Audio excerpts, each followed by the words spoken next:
এত বড় এক সবজি একবার এত বড় এটা আবার কি কেন এটা কি এটা কি দেন না বলেন এটা কি গাজর না না এক সবজি একবার অনলাইন ভিত্তিক টকশোতে অশালীন ও অশ্লীল শব্দ চয়নের অভিযোগে ইউটিউব চ্যানেল ফ্ল্যাশ টকের উপস্থাপিকা তমা রশিদকে আইনি নোটিশ পাঠানো হয়েছে।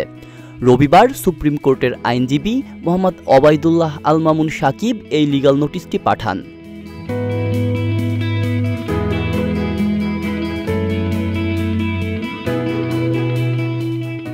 এতে বলা হয়, ফ্ল্যাশ টক নামক ইউটিউব চ্যানেলের বিনোদনমূলক অনুষ্ঠানে তমা রশিদ নিয়মিতভাবে অভিনেতা এবং অভিনেত্রীদের সাক্ষাৎকার গ্রহণ করেন।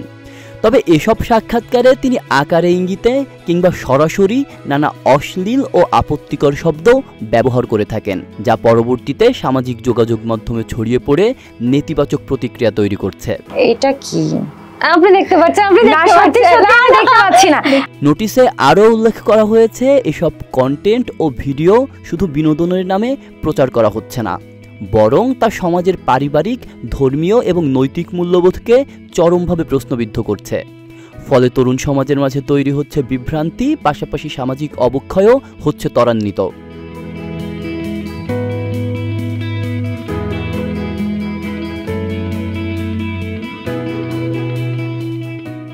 নোটিশে 3 দিনের সময়সীমা বেঁধে দিয়ে বলা হয়েছে, তমা রশিদকে তার সমস্ত অশালীন ভিডিও ও কন্টেন্ট সরিয়ে ফেলতে হবে এবং ভবিষ্যতে এ ধরনের কোনো অনৈতিক ও অশ্লীল কন্টেন্ট তৈরি থেকে বিরত থাকতে হবে। আইনজীবী সাকিব বলেন, এ ধরনের কন্টেন্ট কোনোভাবেই শিল্প কিংবা মত প্রকাশের স্বাধীনতার আওতায় পড়ে না। এটি সরাসরি সমাজে কুপ্রভাব ফেলছে এবং তরুণ প্রজন্মকে ভুল বার্তা দিচ্ছে।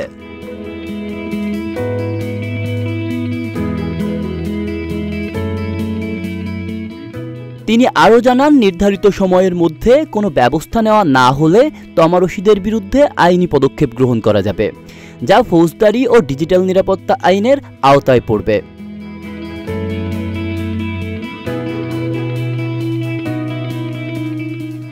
উল্লেখ্য, সাম্প্রতিক সময়ে ইউটিউব ও সামাজিক মাধ্যমে কিছু টক শোতে প্রকাশ্যে অসংযত ও অশোভন শব্দের ব্যবহার নিয়ে ব্যাপক সমালোচনার সৃষ্টি হয়েছে। বিশেষজ্ঞরা বলছেন, এ ধরনের কন্টেন্টের ওপর দ্রুত নজরদারি ও আইনানুগ পদক্ষেপ গ্রহণ করা এখন সময়ের দাবি।